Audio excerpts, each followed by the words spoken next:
யோ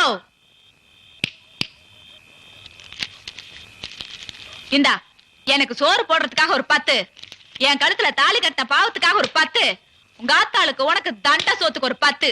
அப்புறம் டபார், இனிமே இந்த அதிகாரம் பண்ற வேலையெல்லாம் என்கிட்ட வேண்டாம். இப்ப நானும் வேலைக்கு போறேன். நான் ஒரு நாளைக்கு ஊட்ட பெருக்கனா நீ ஒரு நாளைக்கு ஊட்ட பெருக்கு. நான் ஒரு நாளைக்கு சமையல் பண்ணனா நீ ஒரு நாளைக்கு சமையல் பண்ணு. நான் ஒரு நாளைக்கு துணி துவைச்சனா நீ ஒரு நாளைக்கு துணி துவைக்கணும்.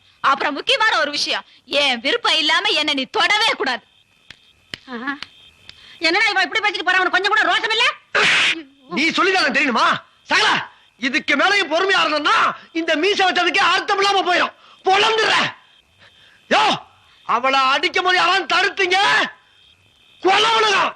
என்ன உசுருக்கு விட்டு சொல்லிவிட்டேன். என்ன தந்தாலும் கனவு. ஆமா ஏண்டி கேவலம் ஒரு 30 ரூபா காசை சம்பாதிச்சு கொண்டாந்து கையில விட்டுக்கிட்டு அட்லீஸ்ட் ஒரு சமயக்காரன் முன்னால என்னை